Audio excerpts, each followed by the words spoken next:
Bonjour et bienvenue à la Fabrique de Dragons. Aujourd'hui, on s'occupe des incrustations mâles. C'est là, c'est maintenant.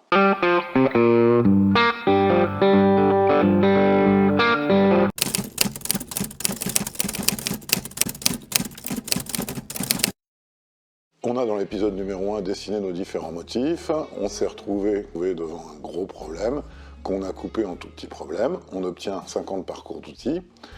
Et on a, dans l'épisode numéro 2, choisi nos bois, on les a usinés, on a préparé les plaquettes de bois et de nacre.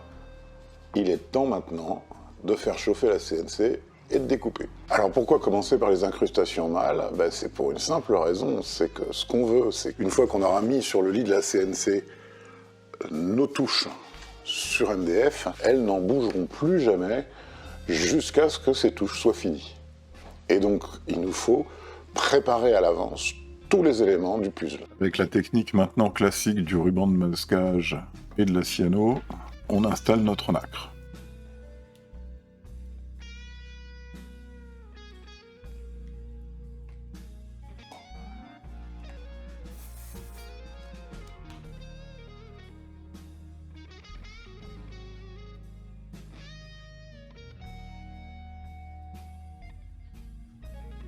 On règle à la feuille de papier la hauteur Z.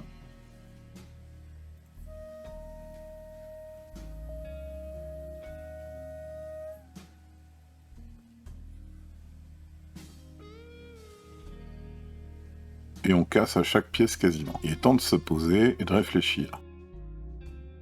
En fait, cette fraise de 0,5, elle a une hauteur de coupe de 8 mm. Or, nous, on n'a absolument pas besoin de 8 mm. Au maximum, on va avoir besoin de 2,5. Et en fait, comme ça n'a pas du tout de flexibilité, évidemment, le moindre petit accroc et ça pète. Donc l'idée, c'est d'anticiper un peu ça, et avec une pince, de la casser à l'avance en ne laissant que 3 mm, beaucoup moins fléchée, et elle va durer beaucoup plus longtemps. C'est de l'acier, donc évidemment, ça a globalement la souplesse de l'esprit d'un ayatollah. Pour le coup, de recasser, et d'avoir quelque chose qui ne bougera pas une fois monté sur la CNC, ça évite les jurons.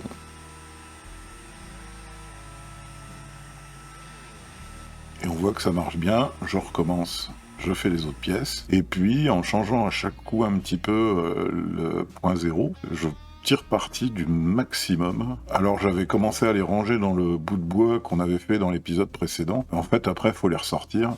Alors j'ai fait autrement, j'ai imprimé le dessin Inkscape, et je pose les pièces dessus au fur et à mesure, ça marche bien.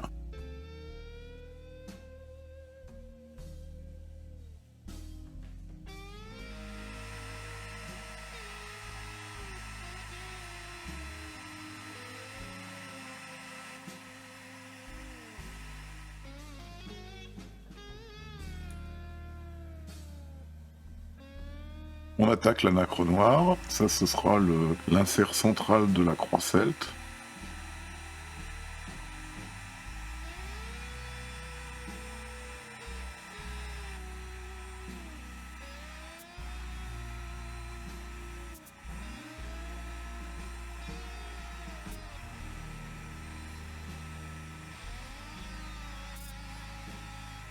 Et la gueule du serpent.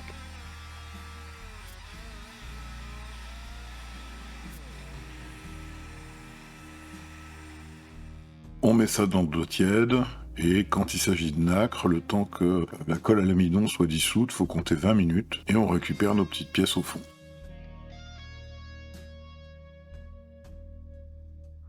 On a installé la loupe d'eucalyptus sur le lit de la CNC, calée à 0 comme d'habitude, et on va pouvoir commencer ce qui va être le corps du serpent.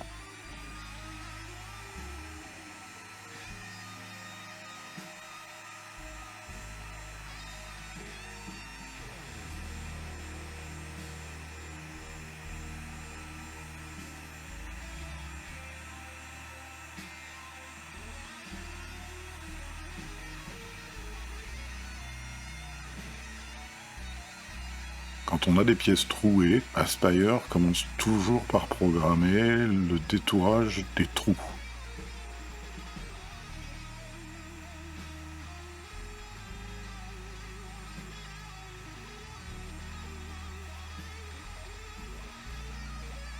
Donc ça, c'est pas une pièce, en fait, c'est juste un trou.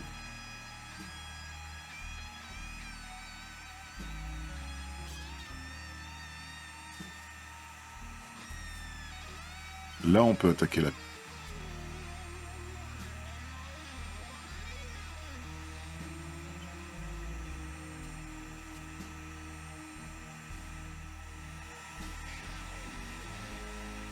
Toujours les mêmes paramètres, fraise de 0,5, vitesse d'avancement de 200, 20 000 tours, et on ne prend pas plus que 0,1 mm par passe.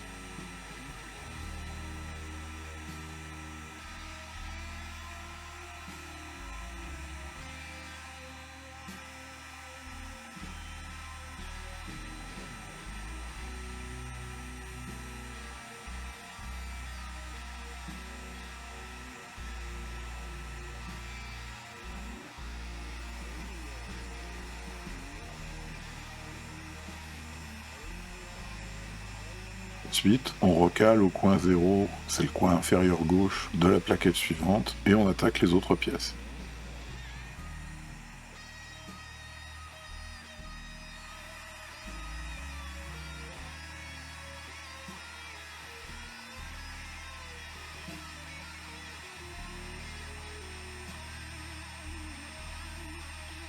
J'avais prévu une plaquette de rab au cas où, mais finalement tout se passe très bien.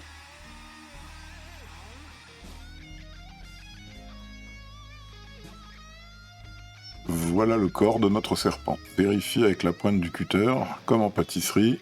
Bon, j'ai changé mon fusil d'épaule au niveau des matériaux. Finalement, ces plaques reconstituées, d'abord, elles font qu'1 millimètre. Et ensuite, en fait, on voit le quadrillage. C'est pas bon pour faire des gros éléments, en fait. Et ça fait un petit peu mécanique, quoi. Et puis, je suis fasciné par cette loupe de buis, donc je pense qu'on va remplacer ça par la loupe de buis que j'ai découpée à dimension. On a à peu près le même souci avec la ballonne, qui lui fait carrément clinquant. On est loin des petites zones d'abalone. Regardez de ce côté-ci, c'est carrément... Et je trouve ça un peu kitsch. Donc on va mettre un bois, sans doute du palissandre, pour remplacer cette abalone. Pourquoi 1 mm c'est problématique pour la matière à incruster? Voilà notre touche brute et notre incrustation qui fait quand même 45 mm de large si j'utilisais du 1 mm. Et ce qui se passe, ras d'usage, et là j'ai quasiment plus rien. Minimum de ponçage en plus et les bords vont disparaître en sueur. Alors que si je mets une incrustation de 2 mm d'épais, j'ai encore bien de la marge aux deux extrémités.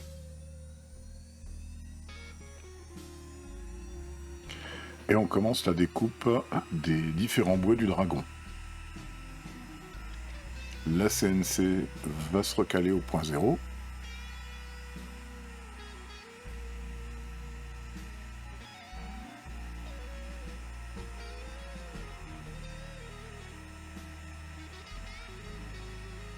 Et elle va commencer par faire les trous dans ce qui sera en fait la première couche, le fond du dragon.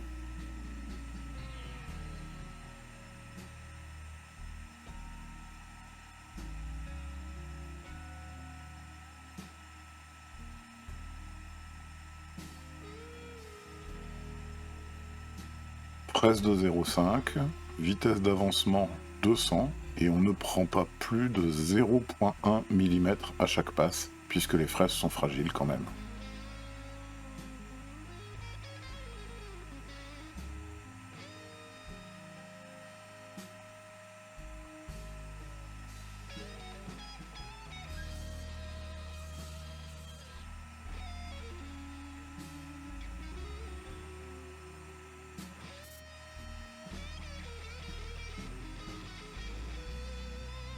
Les trous étant faits, la CNC peut maintenant détourer.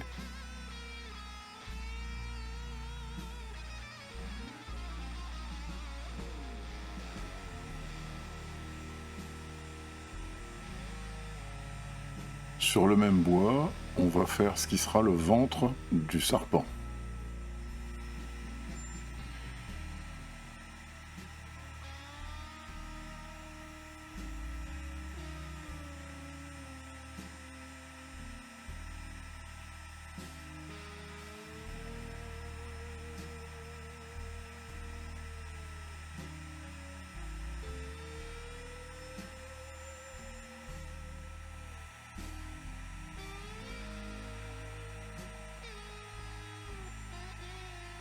Voilà tous les éléments. On voit que la petite plaque de palissandre a commencé à se décoller. Alors j'ai mis sur la gauche du scotch, le même scotch que j'ai utilisé pour le binding, qui est bien solide et qui permet de tout maintenir, mais on voit bien qu'il y a des éléments qui se soulèvent.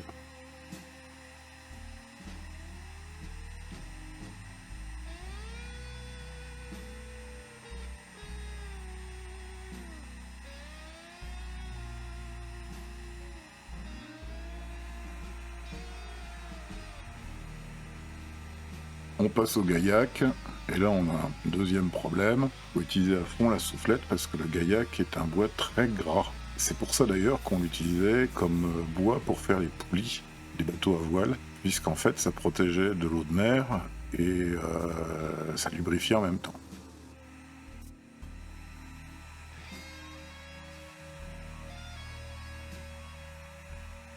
Une première patte de dragon.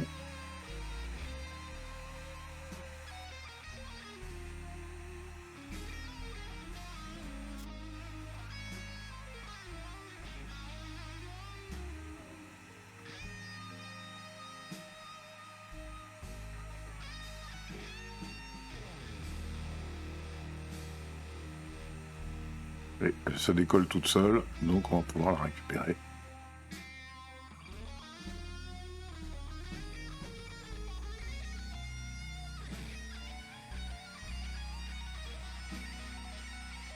On recale à nouveau en 0, et cette fois-ci on passe à l'ébène asiatique.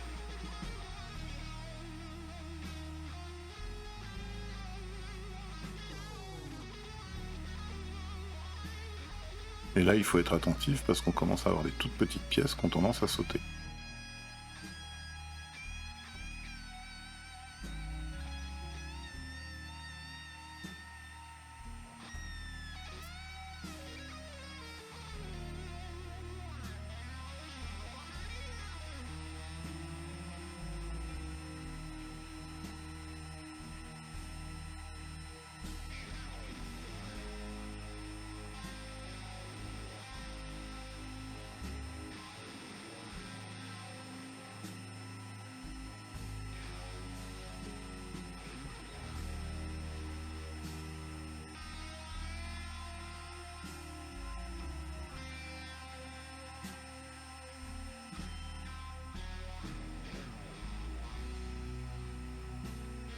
On a recalé à 0 le point origine, et on passe au cocobolo, qui sera le corps du dragon.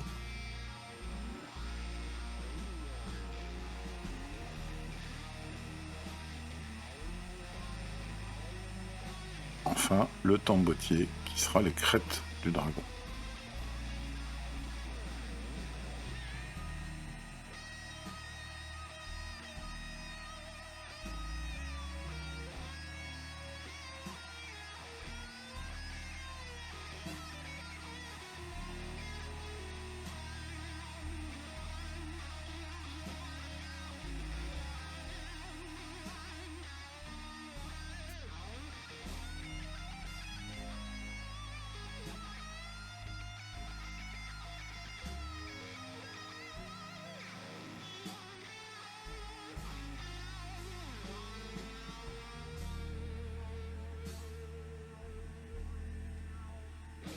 Comme d'habitude, une fois qu'on a fini, on met ça dans de l'eau tiède.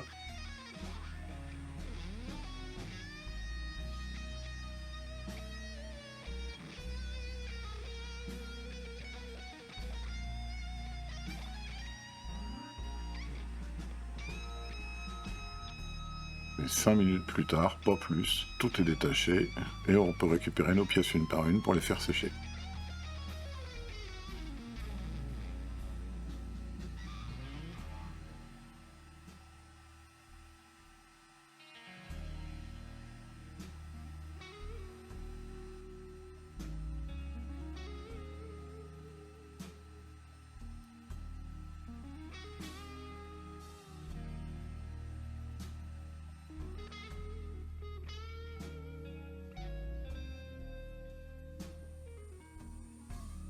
On recale sur la CNC la loupe de buis, et là on prend une fraise de 2 puisqu'on va commencer par faire ce qui sera les poches des incrustations à l'intérieur de la croix, et on veut économiser du temps par rapport à l'utilisation de la 0,5.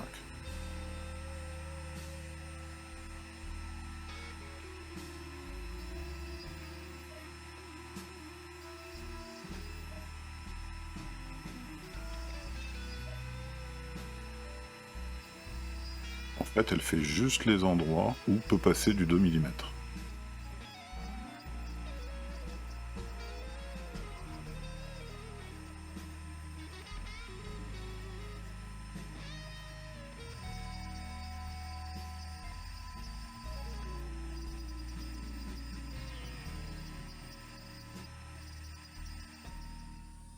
La pièce de buis fait 2 mm d'épaisseur et notre nacre, elle, ne fait que 1,5. Donc en fait, on creuse à 1,4.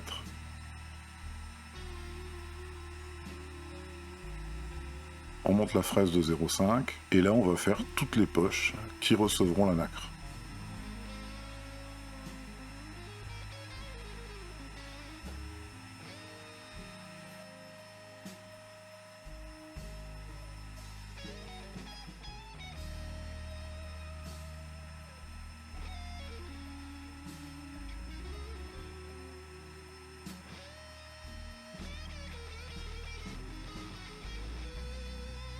Comme vous l'avez vu, pour faciliter la pose de la nacre, les poches sont plus grandes de 0,2 mm.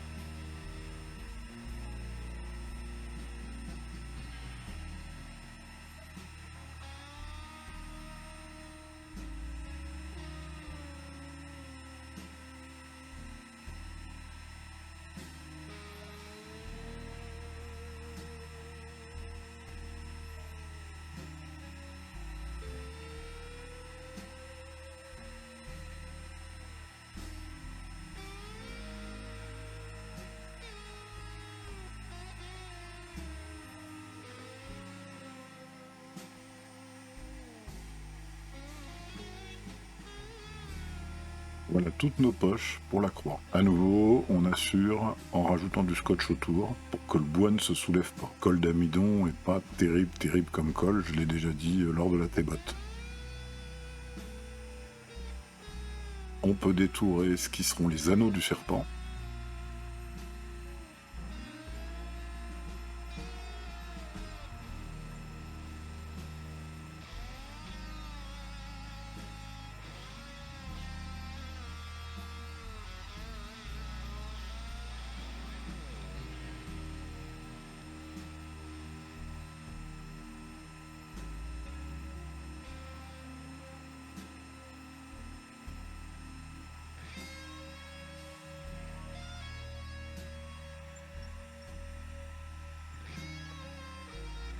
La croix elle-même, la tête du serpent,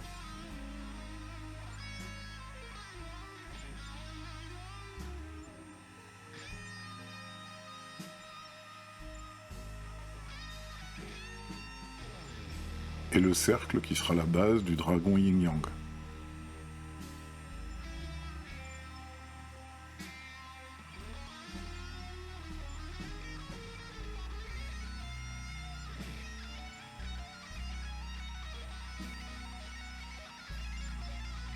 Les pièces de nos petits puzzles, et vous voyez sur la gauche les lunettes à loupe indispensables.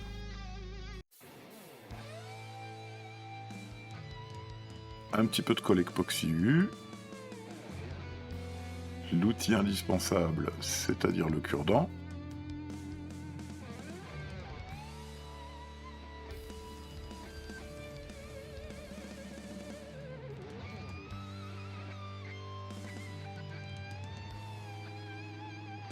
et avec le cure-dent, on met de la colle dans les poches.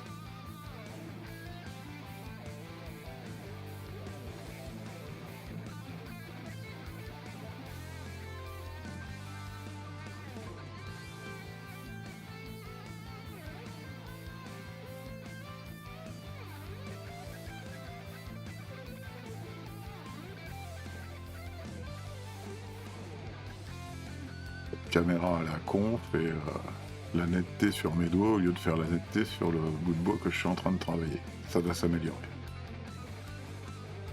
Avec une paire de presse-ailes, on va commencer à mettre petit à petit toutes les pièces qui vont représenter les rubans celtes de la croix.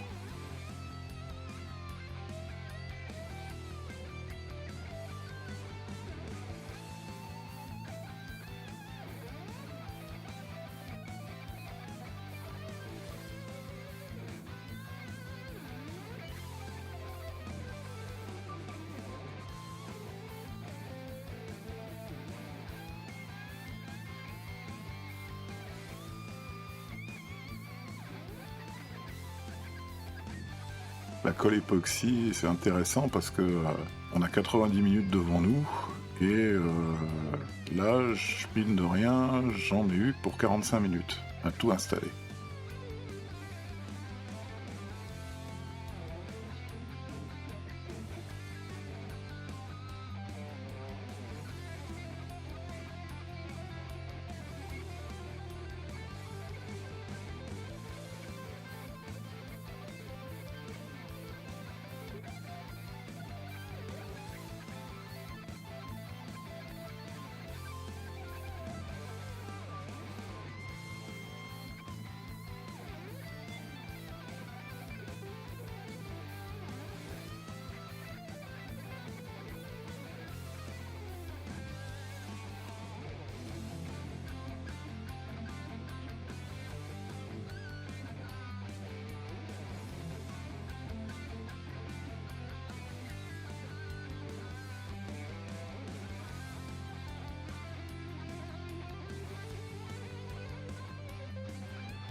Nous avons l'intérieur de la croix.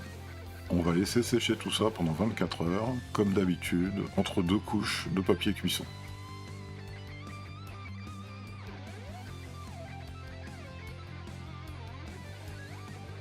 Poser la question de serrer ou pas, et finalement je mets quand même un serre-joint, mais pas très serré.